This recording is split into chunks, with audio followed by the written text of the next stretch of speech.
Hi అండి, అందరికీ నమస్కారం. నేను మీ జయ. యాత్రా విశేషాలకు స్వాగతం.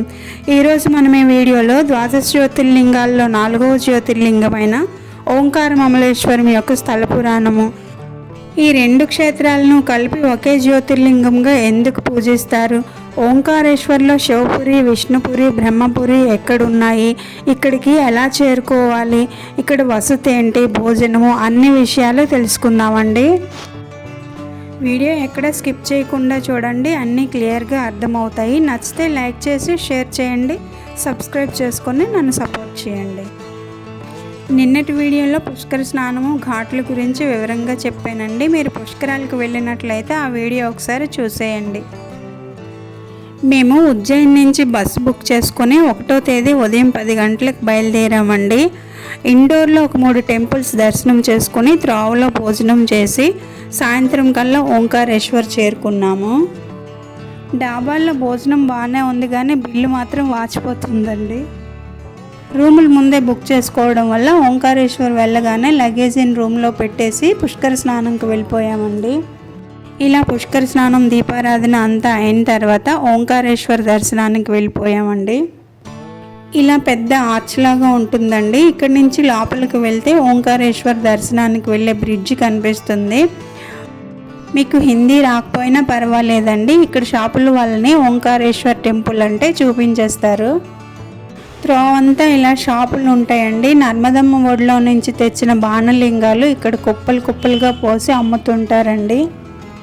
మీరు ఒకవేళ శివలింగాలు కొనుక్కోవాలి అనుకుంటే దొరుకుతున్నాయి కదా అని కొనేయకుండా మీ ఇంట్లో శివలింగాన్ని పెట్టి పూజ చేసుకునే వెసులుబాటు ఉందో లేదో ఒకసారి ఆలోచించుకొని కొనుక్కోండి. రాత్రి 8 అయ్యేసరికి ఇదంతా సైలెంట్ అయిపోయిందండి. నిజానికి ఇదంతా ఒక ద్వీపం అండి. ఓంకారేశ్వర జ్యోతిర్లింగం ఉండడం వల్ల ఇక్కడ కొన్ని ఇల్లులు, షాపులు ఉన్నాయి. చూడండి, షాపులు వాళ్ళ పిల్లలు క్రికెట్ ఆడుకుంటారు. ఈ పుష్కరాలని పుష్కర మేళ అంటారండి. ఇది కేవలం మన దక్షిణ భారతీయులకు మాత్రమే, ఉత్తర భారతీయులు అయితే చేయరండి. ఉత్తర భారతీయులు కుంభమేళాను పాటిస్తారండి. ఒక ఉత్తర భారతీయులే కాదు, ప్రపంచం మొత్తం మీద కుంభమేళాను అయితే పాటిస్తారు. కుంభమేళ నర్మదమ్మకు ఉండదులేండి, ఉజ్జయిన్లో ఉన్న క్షిప్రా నదికి ఉంటుంది. కుంభమేళాకు వచ్చిన వాళ్ళు మహాకాళుని దర్శించుకొని ఓంకారేశ్వర దర్శనానికి కూడా వస్తారు కాబట్టి ఆ రద్దీ ఇక్కడ కూడా కనిపిస్తుందండి. 2016లో జరిగిన కుంభమేళాకి మేము ఉజ్జయిన్ వచ్చి ఇక్కడికి కూడా వచ్చాం కాబట్టి నాకు తెలిసిందండి. 2028కి మళ్ళీ క్షిప్రా నదిలో కుంభమేళా ఉన్నదండి. మొత్తానికి ఓంకారేశ్వరుడిని దర్శించుకోవడానికి మేము బ్రిడ్జి మీదకైతే వచ్చేసామండి. నర్మదమ్మ పైన నిర్మించిన బ్రిడ్జి మీద నుంచి అవతల ఒడ్డుకు వెళ్ళి ఓంకారేశ్వరుడిని దర్శించుకోవాలండి. అదిగో చూడండి, మా వారు గబగబా నడుచుకుంటూ వెళ్ళిపోతున్నారు. ఓంకారేశ్వర దర్శనం బహుజన్మ పాప ప్రక్షాళనం అని అంటారండి. ఈ ఆలయము చాలా పురాతనమైనదండి. ఈ ఓంకారేశ్వర క్షేత్రంలోనే ఆదిశంకరాచార్యులు ఉపనిషత్తులకు భాష్యం రాశారని చెప్తారండి. ఈ బ్రిడ్జ్ మీద నుంచి వెళ్తుంటే నైట్ వ్యూ చాలా బాగా కనిపిస్తున్నదండి. అదిగోండి, ఆ దూరంగా కనిపిస్తుంది కదా, అదే ఓంకారేశ్వర ఆలయం అండి. మనం ఇప్పుడు అక్కడికి వెళ్ళాలి.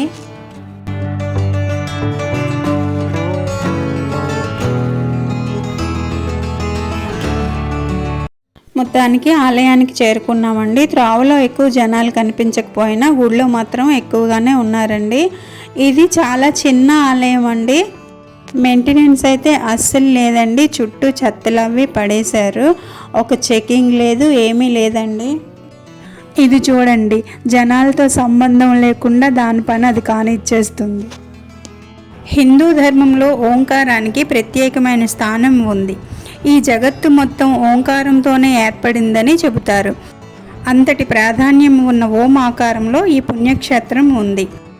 ఆకాశం నుంచి చూస్తే ఈ క్షేత్రము ఓం ఆకారంలో కనిపిస్తుంది. అందువల్లే ఈ స్వామికి ఓంకారేశ్వరుడు అనే పేరు వచ్చింది. మాంధాత చక్రవర్తి మహాశివభక్తుడు. ఈయన ఇక్ష్వాకు వంశానికి చెందిన శ్రీరాముల వారికి 10 తరాల పూర్వీకుడు. ఒకనాడు శివనామస్మరణ చేస్తూ ఈ ప్రదేశానికి చేరుకుంటాడు. ఇక్కడ ఓం ఆకారంలో ఉన్న పర్వతాన్ని చూసి ఈ ప్రదేశాన్ని వేదికగా చేసుకొని శివుని గురించి ఘోరమైన తపస్సు చేస్తాడు. అతని తపస్సుకు మెచ్చిన శివుడు ఏం వరం కావాలని అడుగుగా నిరంతరము ఈ ప్రదేశంలో కొలువు తీరాలని కోరుతాడు. ఆనాటి నుంచి శివుడు ఈ క్షేత్రంలో కొలువున్నాడని పురాణాలు చెబుతున్నాయి. ఈ ఆలయం 200 సంవత్సరాల పూర్వమే నిర్మించబడిందని చారిత్రక ఆధారాలు. ఇక్కడ ఓంకారేశ్వర స్వామివారు చాలా చిన్నగా ఉంటారండి. ఈ ఎత్తులో కనిపిస్తున్నది అమ్మవారండి. ఈ కిందకి స్వామివారి దర్శనమిస్తారు. చాలా కష్టంగా చిన్న వీడియో క్లిప్ తీసానండి. 1 సెకండ్ సేపే కనిపిస్తుంది, దర్శించుకోండి.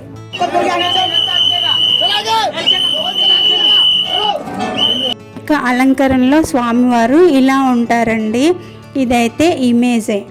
ఇప్పుడు ఇక మమలేశ్వరుడిని దర్శించుకోవడానికి వెళ్దామండి. ఇక్కడికి వచ్చిన బ్రిడ్జ్ మీద నుంచే వెనక్కి వెళ్ళిపోయి ఎక్కడైతే ఎంటర్ అయ్యామో అక్కడ మమలేశ్వరం అని ఎవరిని అడిగినా త్రోవ చూపిస్తారండి. ఇక్కడికి బోట్లో వెళ్ళొచ్చు, మెట్ల మీద నుంచి వెళ్ళొచ్చు, బ్రిడ్జ్ మీద నుంచి కూడా వెళ్ళొచ్చు అండి. కన్ఫ్యూజ్ అవ్వకుండా ఏదో ఒక త్రోవ పట్టుకోండి. చాలామందికి మమలేశ్వర స్వామిని దర్శించుకోవాలనే విషయం తెలియదండి. ఓంకారేశ్వరిని దర్శించుకొని వెళ్ళిపోతారు. అందుకే ఇక్కడ భక్తుల రద్దీ లేకుండా ఖాళీగా ఉంటుంది. గర్వంతో విర్రవీగుతున్న వింధ్య పర్వతరాజుకు నారదుల వారు హితబోధ చేయగా బుద్ధి తెచ్చుకున్న వింధ్యుడు శివుని కోసం ఘోర తపస్సు చేస్తాడు. శివుడు ప్రత్యక్షమై ఏం వరం కావాలి అని కోరగా అప్పుడు వింధ్యుడు, స్వామి నా గర్వాన్ని అణచి నా శిరస్సు మీద నిరంతరం కొలువు తీరాలని కోరుకుంటాడు. అప్పుడే అక్కడికి వచ్చిన దేవతలు కూడా పార్థివ రూపంలో ఇక్కడ కొలువు తీరమని శివుడిని కోరుతారు. అప్పుడు శివుడు ఇక్కడ పార్థివ రూపంలో దర్శనమిస్తాడు. ఇది మమలేశ్వర జ్యోతిర్లింగము, దర్శించుకోండి. భక్తుల పాపాలను తొలగించేవాడు కాబట్టి మమలేశ్వరుడిగా ప్రసిద్ధి చెందాడు. ఇప్పుడు మా ఓంకారేశ్వర యాత్ర సంపూర్ణమైంది. ప్రణవ రూపంలో ఉన్న ఓంకారేశ్వరుడిని, పార్థివ రూపంలో ఉన్న మమలేశ్వరుడిని దర్శించుకుంటేనే మన యాత్ర సంపూర్ణం అవుతుంది, గుర్తుంచుకోండి.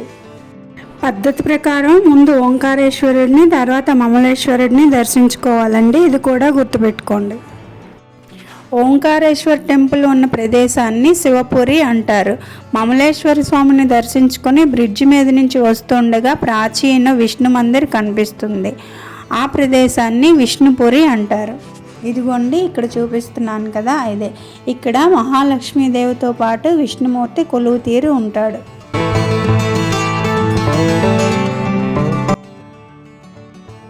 రండి, గోముఖ్ ఘాట్లో బోట్ ఎక్కి బోట్ రైడింగ్ చేస్తూ బ్రహ్మపురిని అలాగే నర్మదా కావేరీల సంగమాన్ని దర్శించుకుందాం. ఇదేనండి నర్మదా కావేరీల సంగమము. ఇక్కడ నీళ్ళు కొంచెం తీసుకొని తల మీద చల్లుకోవాలి. నర్మదా కావేరీల సంగమం దగ్గరే బ్రహ్మపురి ఉన్నదండి. ఇక్కడ కూడా భక్తులు పుణ్య స్నానాలు చేస్తారు.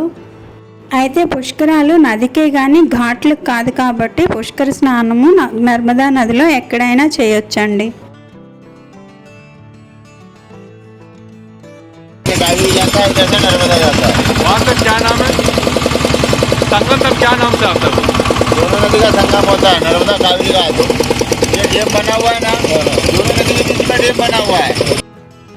ఈ సంగం స్థలం నుంచి బోట్ మళ్ళీ రిటర్న్ గోముఖ్ ఘాట్కి వెళ్ళిపోతుందండి. ఇక్కడ భోజనాలు కానీ రూములు కానీ ఏమీ బాగుండవండి. అలాగే చాలా ఎక్స్పెన్సివ్ కూడా. ఒక్క దర్శనానికే వచ్చిన వాళ్ళైతే ఇక్కడ ఉండాల్సిన అవసరం ఏమీ ఉండదండి. ఉదయాన్నే ఉజ్జయిన్ నుంచి కానీ ఇండోర్ నుంచి కానీ బయలుదేరిపోతే దర్శనం చేసుకొని మళ్ళీ రాత్రికల్లా రిటర్న్ ఉజ్జయిన్ కానీ ఇండోర్ కానీ చేరిపోవచ్చు. మేమైతే 2 పుష్కర స్నానాలు అవుతాయి అన్నట్టుగా నైట్ స్టే చేసాము. అలాగే మేము ఉజ్జయిన్ తిరిగి వెళ్ళలేదండి, డైరెక్ట్గా భోపాల్కి వచ్చేసాము. 3 క్షేత్రాలకు నెలవుగా భాసిల్లుతున్న నర్మదా నదీమ తల్లికి నమస్కారాలు చేస్తూ ఈ వీడియోని ఇక్కడితో ముగిస్తున్నానండి. పుష్కరాలు ఓంకారేశ్వర్ యాత్ర వీడియో ఎలా ఉందో కమెంట్ చేసి చెప్పండి. నచ్చితే లైక్ చేసి షేర్ చేయండి. సబ్స్క్రైబ్ చేసుకోవడం మర్చిపోకండి. ఇంకో మంచి వీడియోతో మళ్ళీ కలుద్దాం. అంతవరకు సెలవండి. బాయ్.